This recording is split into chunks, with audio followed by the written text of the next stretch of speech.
존경하는 국민 여러분, 저는 20대 대통령 출마 선언을 위해 이 자리에 섰습니다. 정치 경력 1년만으로 대통령처럼 중차대한 자리를 책임질 수 있겠냐 우려가 많으실 것으로 생각합니다. 그러나 제가 이곳에 와서 본 정치판에는 정치가 없었습니다. 아무리 야비하고 창피스런 짓이라도 권력 유지를 위해서라면 다 괜찮다? 이런 것이 현실 정치라면 정치 경험은 없어도 좋지 않겠습니까? 탈레반들로부터 권력을 되찾아오는 선거가 돼야 합니다. 출마를 결심하게 된 장면이 있다면 어떤 게 있을까요? 대선으로 직행을 하는 것을 결정하게 된 구체적인 이유는 어떤 건가요? 뭐라고 하셨어요? 깜이 아니라고? 국민들의 평가는 필요할 거다 이런 취지의 발언. 예. 모든 후보가 깜인지 아닌지는 앞으로 검증 대상이죠. 인류가 가지고 있는 경제에 대해서 가지고 있는 축적되어 있는 가장 기본적인 상식을 뒤집고 계신다는 뜻이에요. 제가 그분에 대한 평가는 그 정도로 하겠습니다. 망둥어라는 물고기 비용한 이야기도 했다는데 거기에 대해서는 좀 어떻게 보셨어요? 그런데 그 망둥어가 뛰니까 숭어도 뛴다라는 말씀을 하시는 분도 많아요.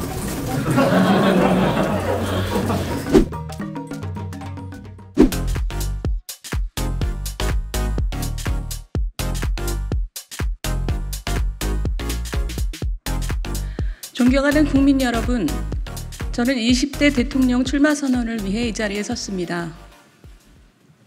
아시다시피 저는 정치에 입문한 지 이제 겨우 1년이 됐습니다.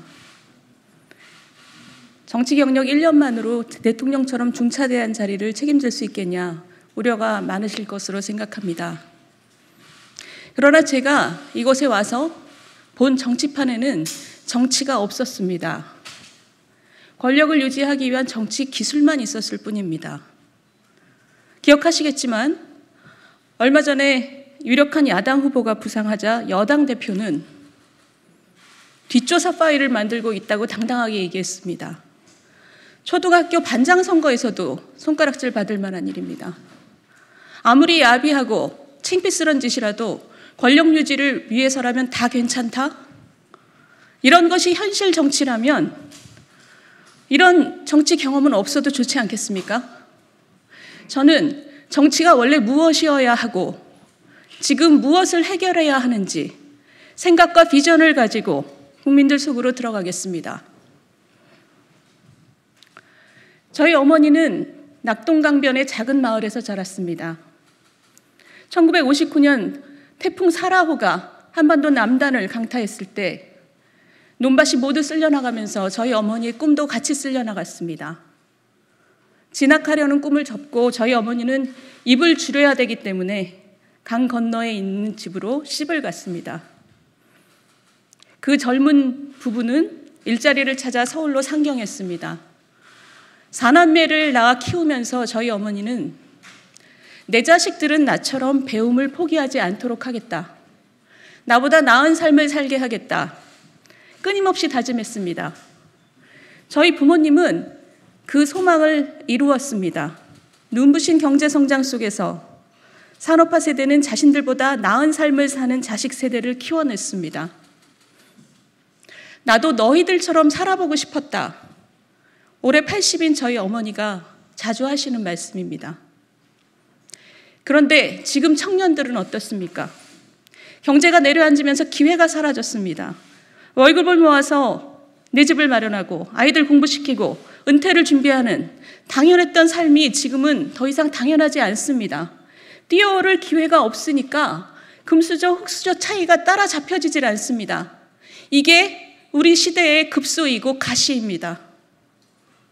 정치란 온 힘을 다해서 시대의 급소를 포착하고 가시를 빼내는 일입니다. 그러나 소위 민주화 세력은 이런 정치는 외면하고 자기들 권력을 유지하려고 국민들을 편갈라 싸움 붙이는 일만 했습니다. 이 사람들은 정치란 게 원래부터 네가 죽어야 내가 산다는 것이라고 끊임없이 호도하면서 불법과 내로남불을 일삼았습니다. 우리나라가 민주화된 지 이미 30년이 넘었습니다. 그런데 지금 와서 우리 국민들이 법치와 민주주의를 갈구하는 것은 정말 웃을 수도 없고 그렇다고 안 웃을 수도 없는 상황입니다. 제대로 된 정치 세력이라면 지금처럼 기술 기반과 산업 지형이 지진처럼 변하는 세상 앞에서 함께 힘을 합칩시다. 이렇게 말을 했어야 합니다. 젊은이들에게 기회를 주기 위해 우리 기득권은 양보하고 개혁합시다. 라고 국민들을 설득했어야 합니다. 지난 20년 동안 신생아 수가 반으로 줄었습니다. 희망이 없는데 어떻게 아이를 낳아 키웁니까?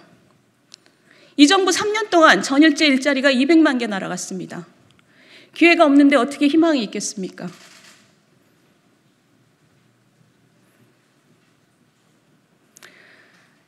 그러면 희망과 일자리를 되살리기 위해서 우리는 무엇을 해야 할까요?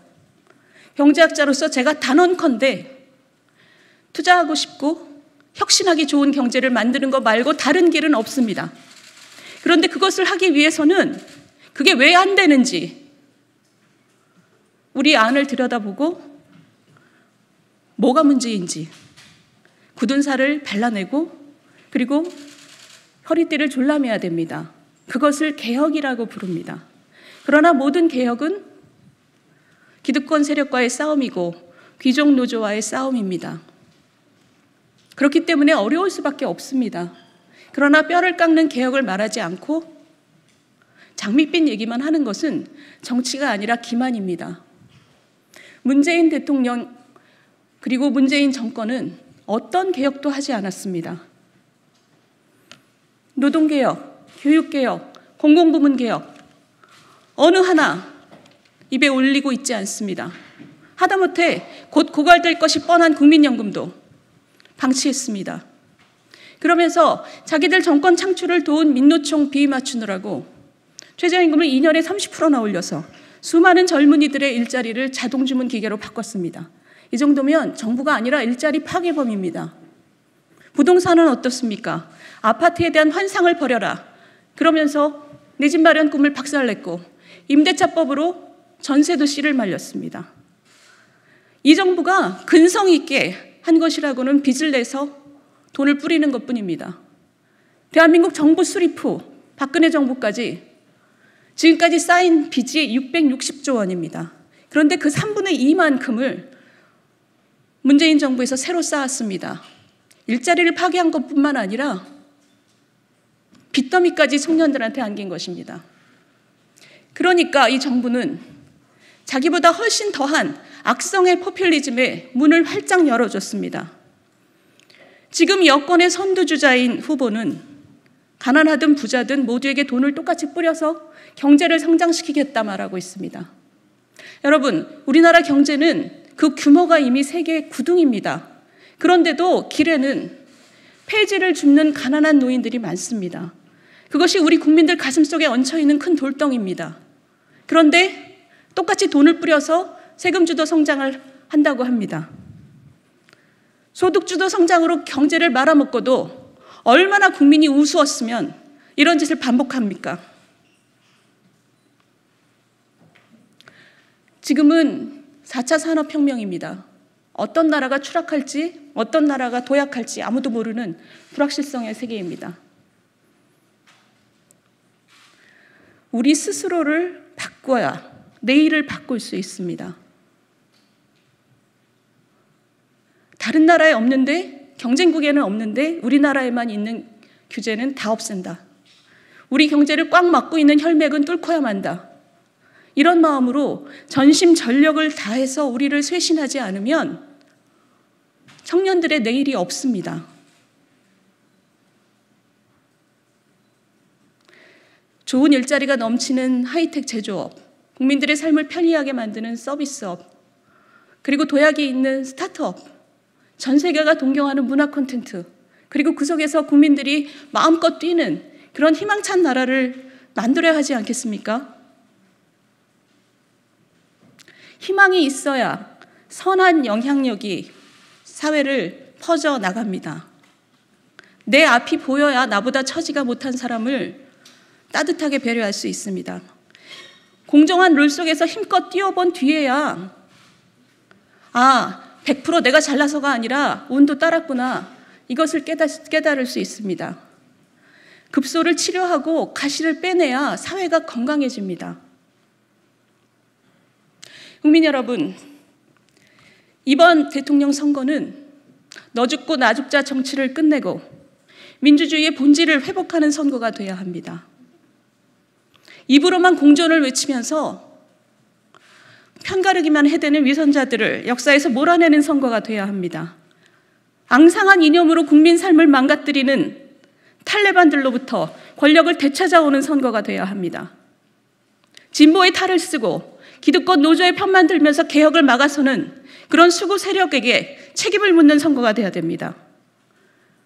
권력이 만들어낸, 정치가 만들어낸 지역 갈등, 세대 갈등, 남녀 갈등을 끝내는 화합의 선거가 돼야 됩니다.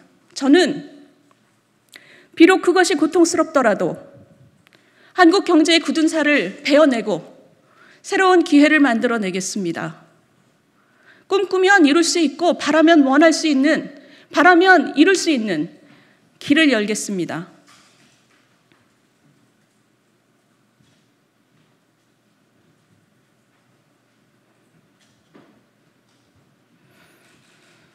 도전하고 실패해도 일으켜 세우고 그리고 등을 밀어주는 그런 나라를 만들겠습니다. 청년이 미래를, 희망을 얘기하고 그리고 모든 국민이 오늘보다 나은 내일을 믿는 그런 나라를 만들겠습니다. 다음 세대에게 부담을 넘기지 않는 나라를 만들겠습니다. 그러니 국민 여러분, 여러분 한 사람 한 사람의 목소리를 내주시고 영향력을 모아주십시오. 그러면 제가 여러분과 함께 한 시대를 보내고 새 시대를 열겠습니다. 감사합니다.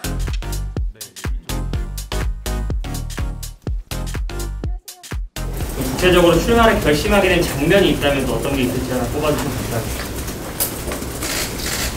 감사합니다. 장면이 한 장면은 아니고요. 제가 지금 갖고 있는 우리나라의 가장 꽉 막혀있는 병목을 뚫어야 되기 위해서는 온 나라가 온 힘을 다해야 됩니다.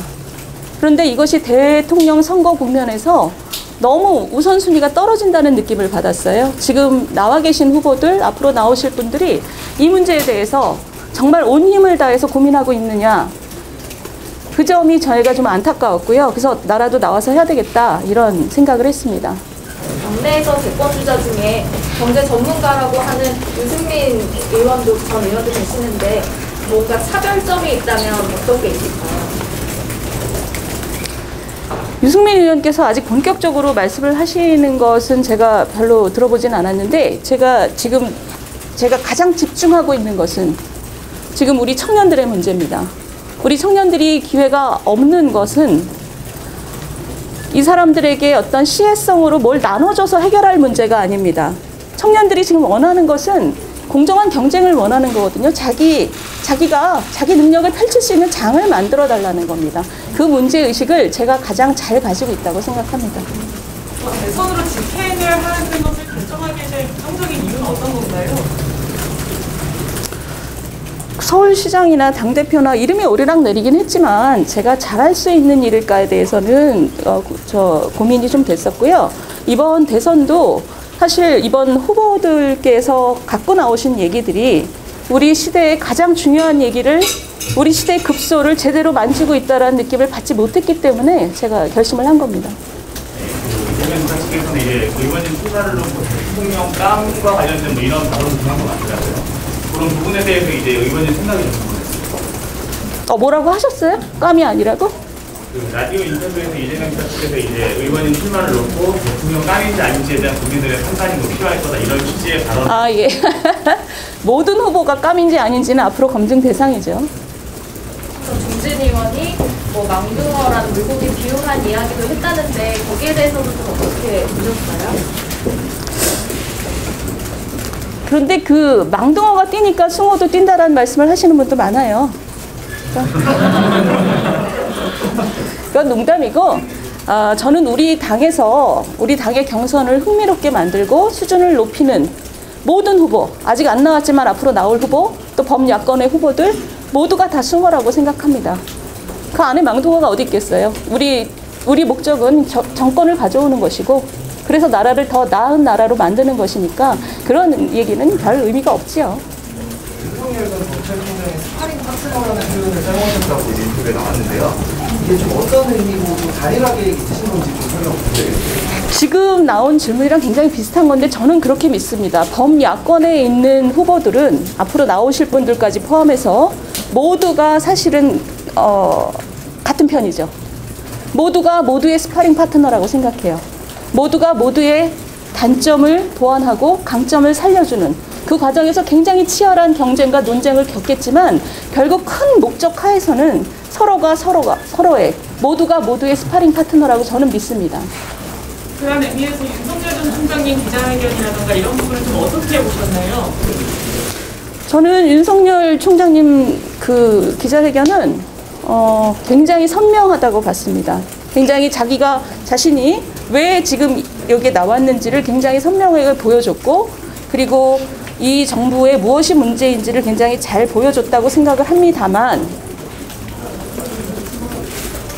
우리 사회가 지금 앞으로 전진하기 위해서, 그러니까 지금 문제, 제가 좀 전에 천안문에서 얘기했듯이 민주화 87년 6.29 이후에 지금 35년이 지났습니다. 그런데 지금 국민들이 법치와 민주주의를 갈구하는 것 자체는 너무너무 문제인데 그것만 얘기하고 있어서는 안 된다는 게 제 생각이에요.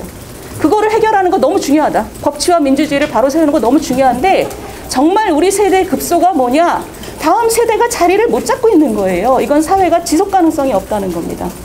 그러면 그것을 위해서 사회가 어떻게 앞으로 나갈 것인지를 얘기하는 것을 굉장히 중요하다고 생각하는데 그 윤 총장님 그 기자회견에서 그 부분이 좀 모자라지 않았나 제가 좀 아쉬워하고 있습니다. 이재명 지사가 이야기하는 그 기본소득 그리고 나아가서 이재명 지사에 대해서는 어떻게 평가를 좀 하실까요? 기본소득은 제가 조금 전에 좀 말씀을 드렸고, 그러니까 우리 사회의 굉장히 어두운 점은 우리가 너무 빨리 발전을 해서 그 발전하지 못한 부분과 발전한 부분의 차이가 굉장히 많습니다. 그게 예를 들면 지금 제가 좋은 숫자를 말씀드리면 1970년에 중학교 진학률이 40%였어요. 그 숫자가 잘 안 들어오시죠? 지금 60대 초반의 어르신도 아니죠. 굉장히 젊은 분들인데 그 나이 또래는 중학교를 졸업하지 못한 분들이 60%란 뜻입니다. 그때는 그게 동네에서 아주 그 보통의 현상이었어요. 그런 분들이 우리나라처럼 빨리 발전하는 나라에서 가질 수 있는 직업은 매우 한정됐고, 지금 그러니까 택시 운전 많이 하시잖아요. 우리나라는 격차가 굉장히 큰 나라인 것을 우리가 인정하고 있어야 됩니다. 그 격차를 어떤 식으로든 보완을 해야 되는 게 우리 시대의 또 사명인 거예요. 그런데 그 와중에 거기다가 코로나 때문에 이렇게 양극화가 더 심해졌는데 모든 국민에게 돈을 똑같이 나눠준다는 건 어떻게 해도 합리화가 안 됩니다. 그래서 지금 최근에 그 지사님께서 만들어낸 스토리가 그게 경제 성장 전략이라고 말씀을 하신 거예요. 복지 아니라 경제 성장론이다. 그러니까 그렇게 돈을 뿌리면 경제 성장을 지속할 수 있다라는 새로운 스토리를 갖고 나오신 거예요. 그게 인류 역사에서 그런 일은 한 번도 없습니다. 정부가 돈을 뿌려서 경제 성장을 시키는 일은 인류 역사에 없어요. 잠깐의 경기 변동을 우리가 이 출렁이는 것을 막을 수는 있지만 무슨 얘기냐? 아주 기본적인 우리 인류가 가지고 있는 경제에 대해서 가지고 있는 축적되어 있는 가장 기본적인 상식을 뒤집고 계신다는 뜻이에요. 제가 그분에 대한 평가는 그 정도로 하겠습니다. 할까요?